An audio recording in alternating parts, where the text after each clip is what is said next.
Olá pessoal, eu sou o professor Fabrício Bastos, novamente aqui com vocês no nosso segundo encontro. Nesse nosso segundo encontro na semana gratuita de Processo Civil e Processo Coletivo, eu separei para vocês um tema que de certa forma decorre do anterior. Na aula 1, para quem ainda não assistiu, ainda está disponível, a aula 1, que foi o tema Coisa Julgada, gera uma repercussão importante para esse tema 2, que é a teoria dos precedentes. E teoria dos precedentes é um tema que tem uma importância absurda para o nosso sistema jurídico, que vem até mesmo antes do Código de Processo Civil de 2015. Eu já vi muita gente falando que o sistema de precedentes só surgiu com o CPC de 2015. Eu confesso que não concordo muito com essa ordem de ideias. Eu até concordo se você disser que houve uma melhor sistematização da teoria dos precedentes. Aí eu vou concordar plenamente. Porque já havia uma teoria dos precedentes. Nem que a gente trabalhasse só com controle de constitucionalidade, depois com o sistema de recursos repetitivos, súmula vinculante. Então, assim, já havia aí uma ideia, ainda que embrionária, do que seria uma teoria dos precedentes. Com o advento do CPC de 2015, houve uma melhor sistematização da teoria dos precedentes. Então, o que eu vou fazer aqui nesse nosso segundo encontro, nessa nossa segunda aula da semana gratuita, sobre teoria dos precedentes? O que eu imaginei que seria interessante? Apresentar para vocês os seguintes pontos. Primeiro, a existência de um microsistema da teoria dos precedentes. Vou mostrar para vocês já já. Depois, a necessidade, diante desse microsistema, da releitura de alguns princípios que já são consolidados. Então, a releitura vai ser necessária. E aí depois eu vou trabalhar o conceito de precedente, a composição do precedente. Por exemplo, muita gente, eu vejo isso, muitos alunos falam para mim assim, Fabrício, os fatos não têm muita relevância para o sistema de precedentes. Lê do engano. As circunstâncias fáticas que embasam a criação do precedente têm sim relevância para o sistema de precedentes. Então, nesse nosso segundo encontro, eu vou trabalhar bem essas ideias aí com vocês.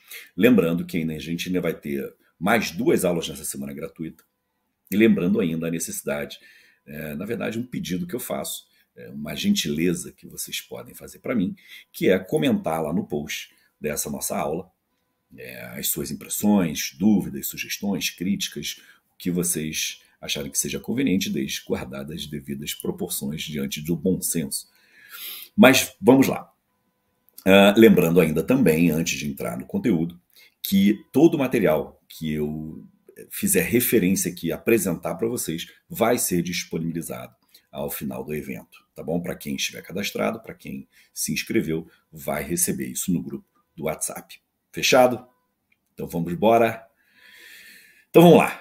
Primeiro ponto que eu quero apresentar, vou botar aqui na tela, deixa eu só ver que parte da tela fica melhor para eu me colocar. Eu que estou hoje vestido, porque minha filha assim determinou, vestido com a blusa Darth Vader, segundo ela, Darth Vader é um bom pai. Cada um com a sua percepção, né? Mas enfim, eu como um bom nerd, seguia a sua orientação. Vamos lá. Eu tenho essa mania, tá? Para quem não convive comigo, eu sou mandado pelos meus filhos sistematicamente o que eles determinam que eu faço, eu faço. Então, eu falei para a Valentina escolher uma roupa para a segunda aula e o Arthur vai escolher uma roupa para a terceira aula. Então, vamos ver o que ele vai escolher para a terceira. Vamos lá.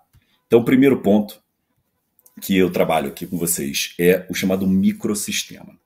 Eu quero que vocês tenham muito cuidado aqui, primeiro porque existem várias maneiras de você trabalhar um microsistema. Você pode ter um microsistema espalhado pelo ordenamento, com diversas leis extravagantes regulamentando um determinado tema, como ocorre, por exemplo, na tutela coletiva, né? Existe o microsistema da tutela coletiva.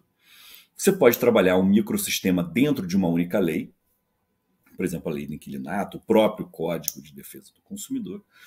E você pode trabalhar um microsistema dentro de um código, que é o que acontece no Código de Processo Civil.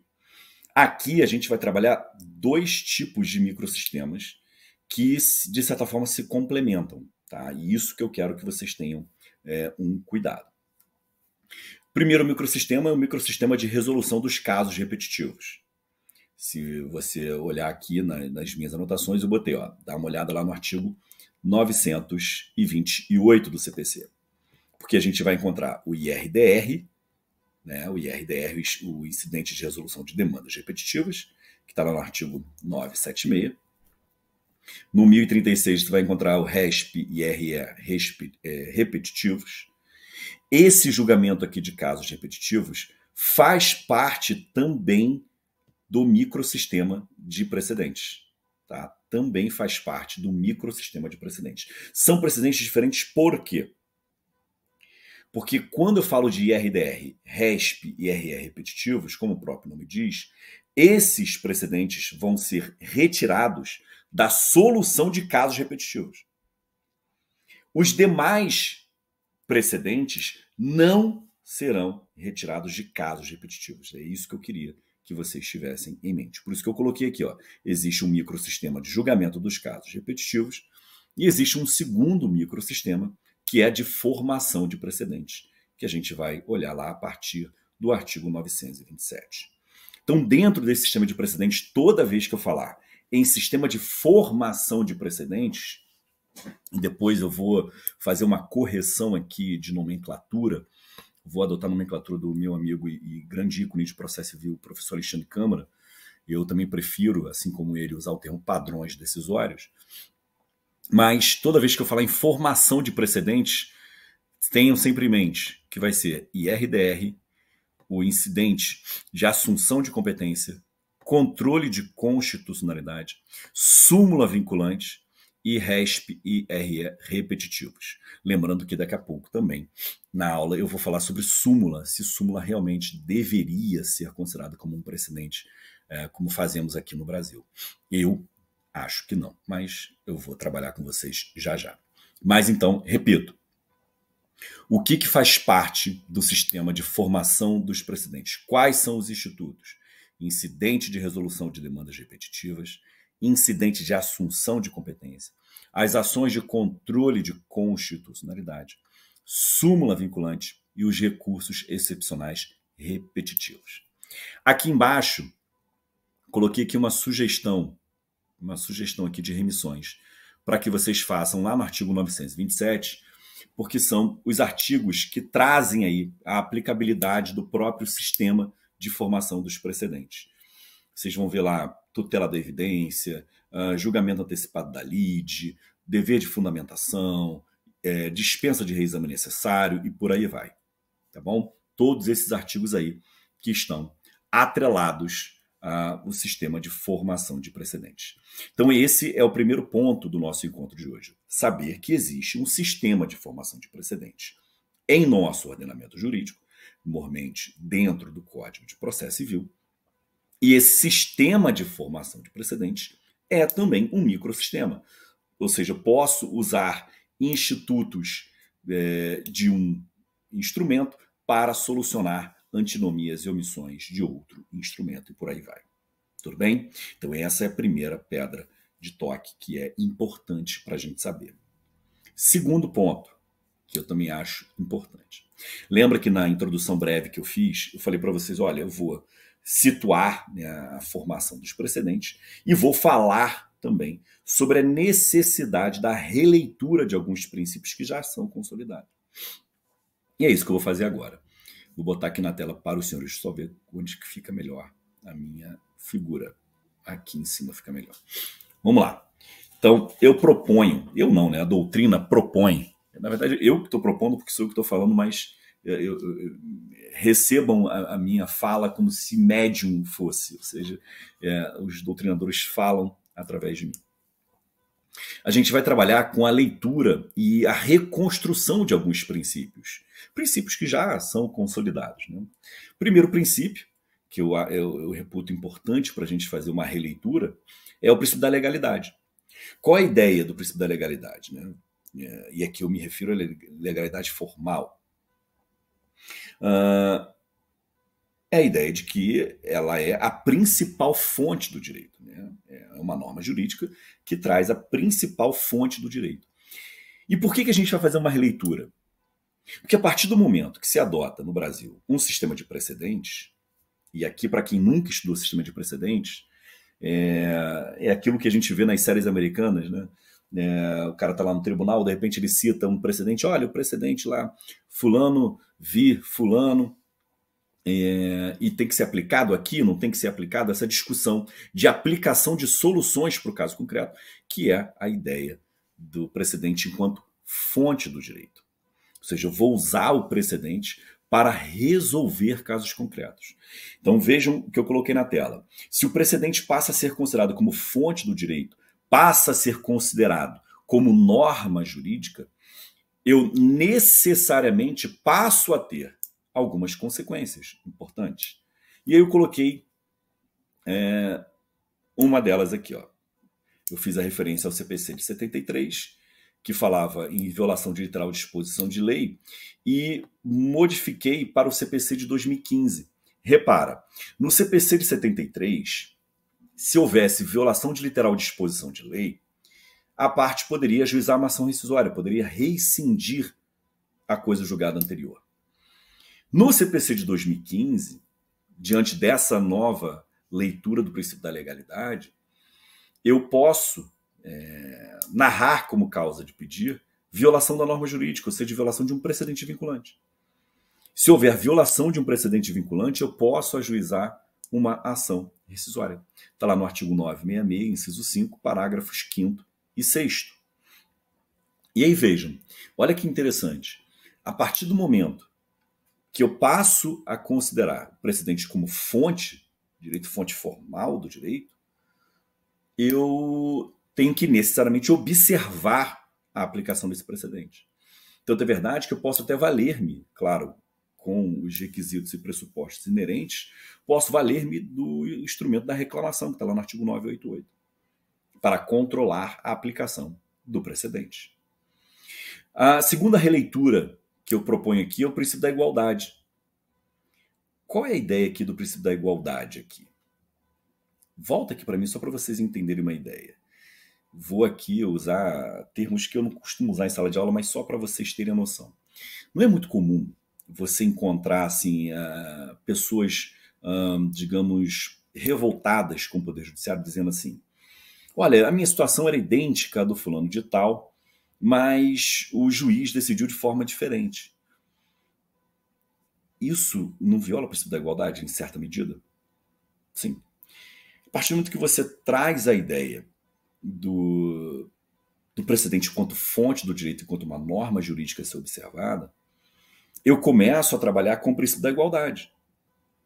Ou seja, há um caso que serve de paradigma para resolver casos semelhantes. Ou seja, eu vou começar a diminuir essa interferência subjetiva na solução dos casos concretos. Entenderam a ideia? Eu costumo dizer, e falo isso em sala de aula, eu prefiro mesmo, um precedente ruim, um precedente com o qual eu não concordo, do que uma dispersão de precedentes. Ou seja, decisões conflitantes, às vezes numa mesma comarca, você vai encontrar juízes com posicionamentos totalmente diferentes. Então, a depender para onde for distribuída a sua inicial, você vai ter um resultado diferente. E não é essa a ideia que a gente tem que ter no princípio da igualdade. A ideia é, se as situações fáticas e jurídicas são semelhantes, o resultado tem que ser semelhante. Então, por isso que eu proponho aqui a releitura do princípio da igualdade. Fechado até aqui? Tranquilo.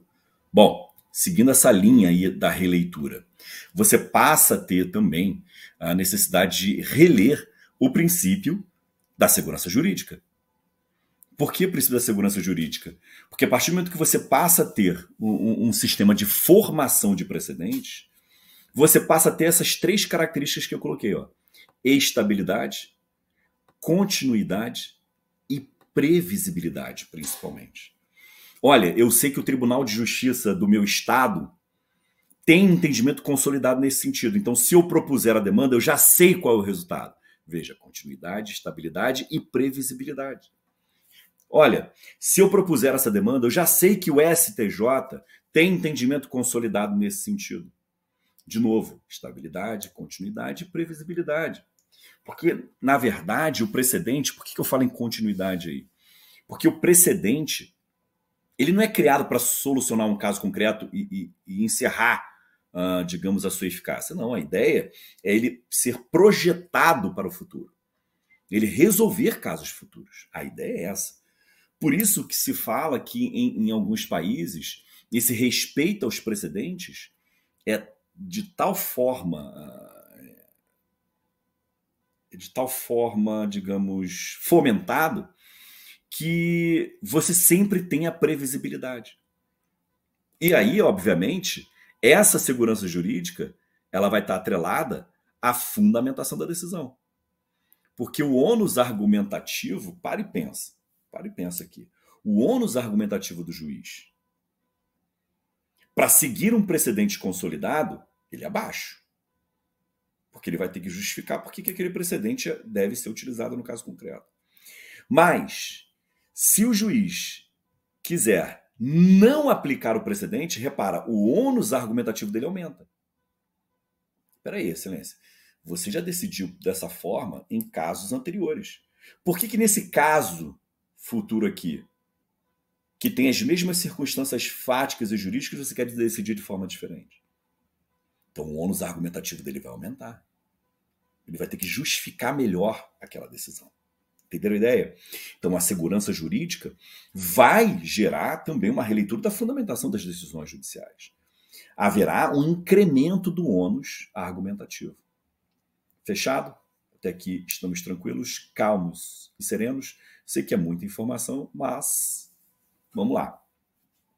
Outro ponto necessário para você entender a ideia do sistema de precedentes é você saber que, ao adotar um sistema de formação do precedente, o que você quer, ao fim, é a unidade do direito.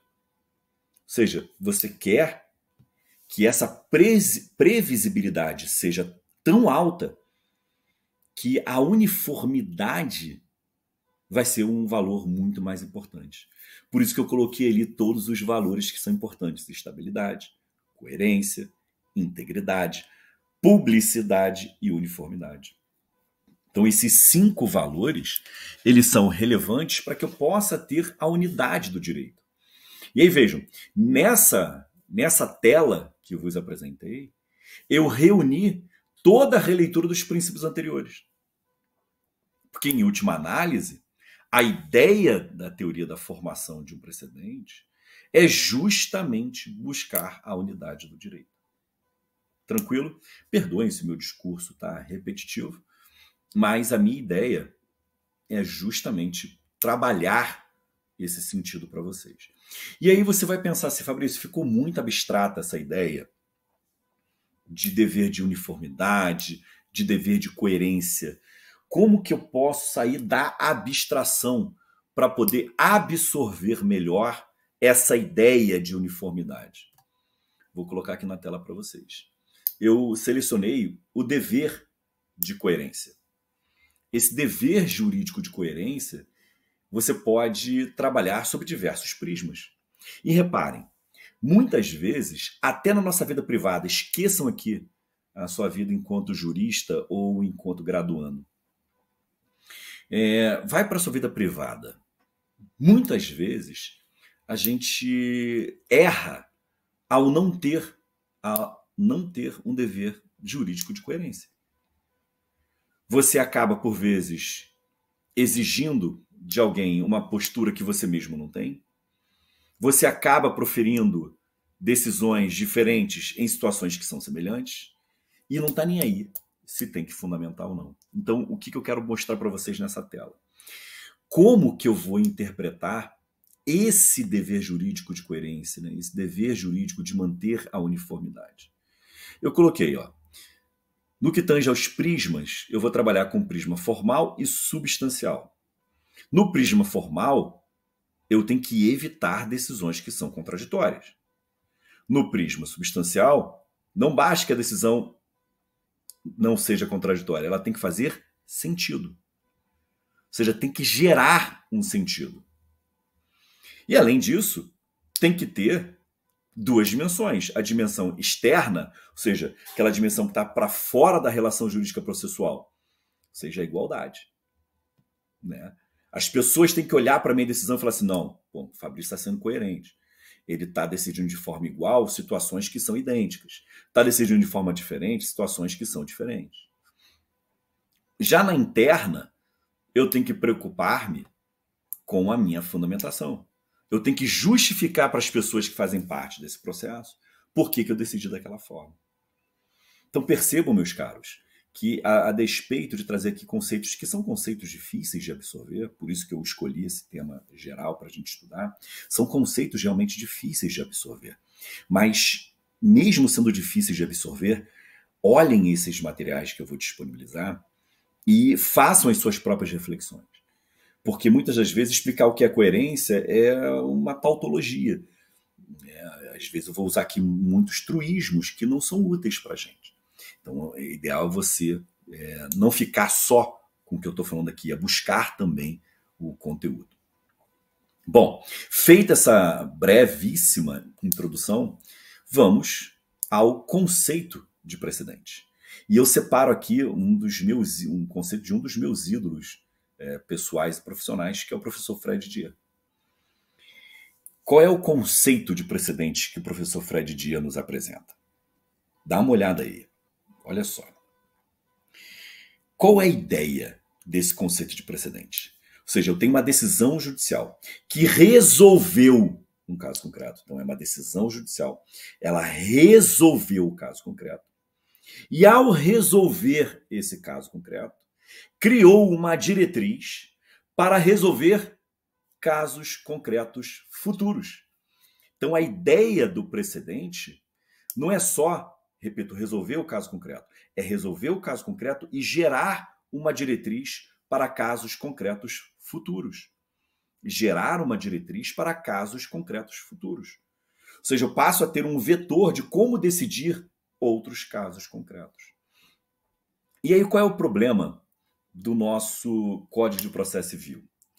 Ele não traz um conceito de precedente. Ele não fala para a gente o que é precedente. Ao contrário, tem hora que ele fala em jurisprudência, tem hora que ele fala em súmula, tem hora que ele fala em precedente, depois ele fala em jurisprudência dominante. Então você vai ver o tempo inteiro o legislador, trazendo conceitos que, na verdade, trazendo institutos que são semelhantes, que são afins, e sem conceitos objetivos. Então a gente fica sem saber, às vezes, qual a nomenclatura adotar. Então, o que eu vou propor a vocês aqui? Seguindo a linha do que o professor Alexandre Câmara sustenta, para mim, o certo seria usar como gênero o termo padrões decisórios.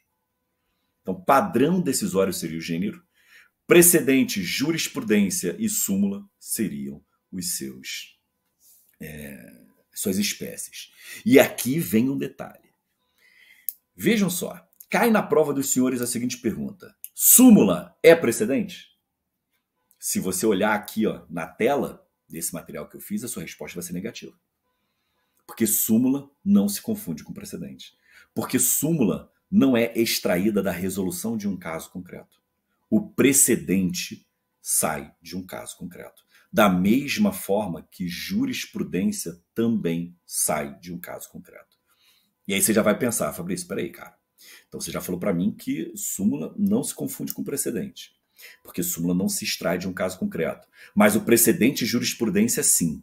Então qual seria a diferença entre precedente e jurisprudência?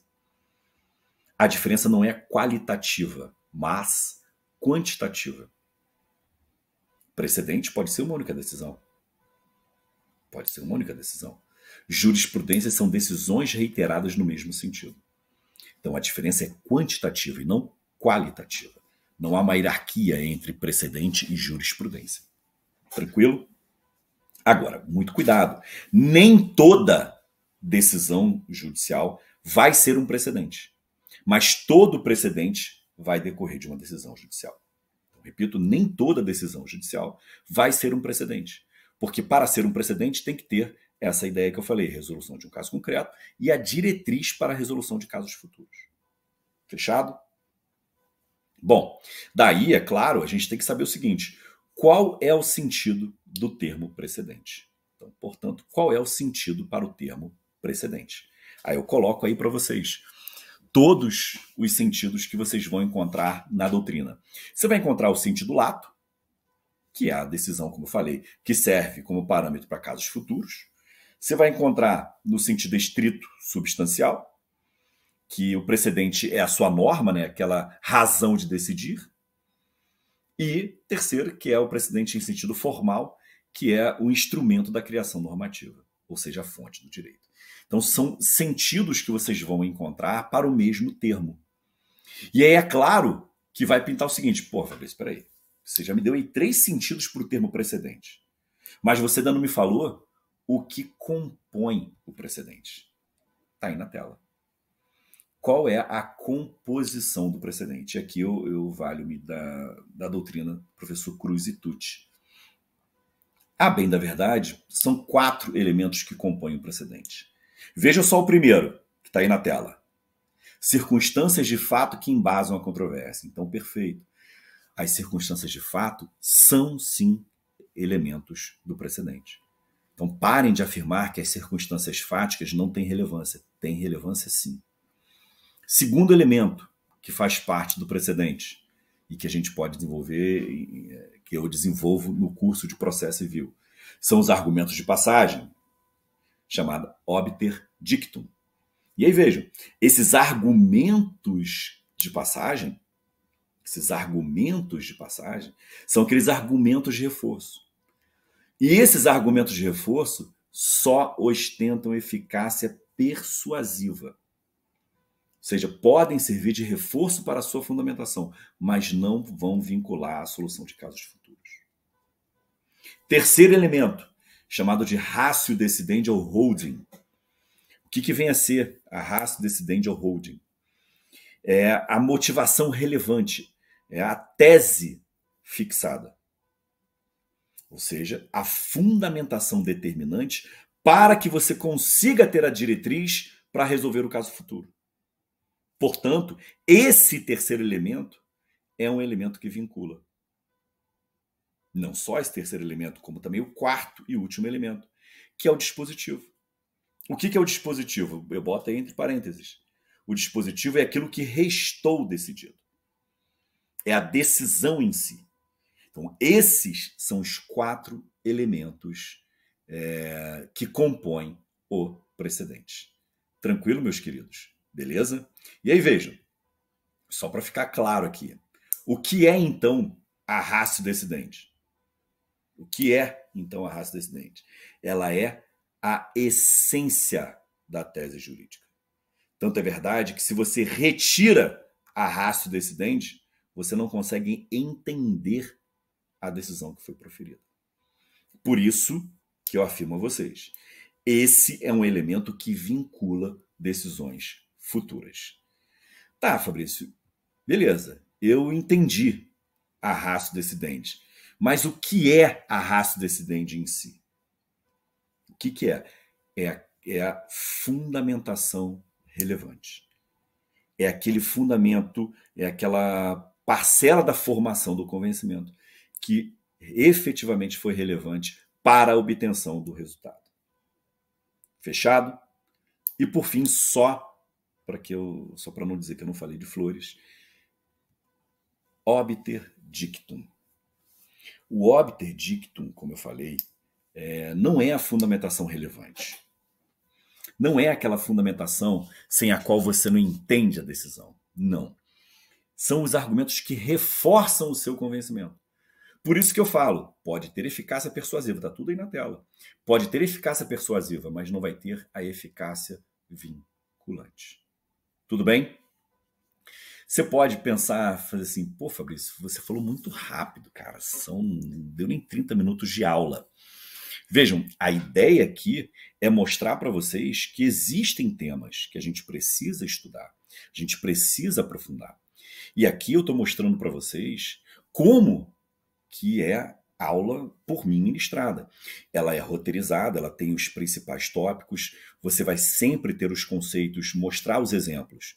Então a ideia aqui é apresentar o Instituto. Essa que é a ideia dessa semana gratuita. É mostrar temas que são relevantes, mostrar como que você deve estudar os temas. Tudo bem? Tranquilo? Então concito-vos novamente a irem lá no meu Instagram, @prof. Fabrício Bastos, comentarem aí na foto da aula de hoje. De novo, as suas impressões, suas críticas, suas sugestões, comentários aí sempre com bom senso. E convidá-los para a aula 3. Na aula 3, a gente vai estudar o tema competência. Tá bom, meus queridos? Então, bons estudos a todos. Um beijo e até a próxima.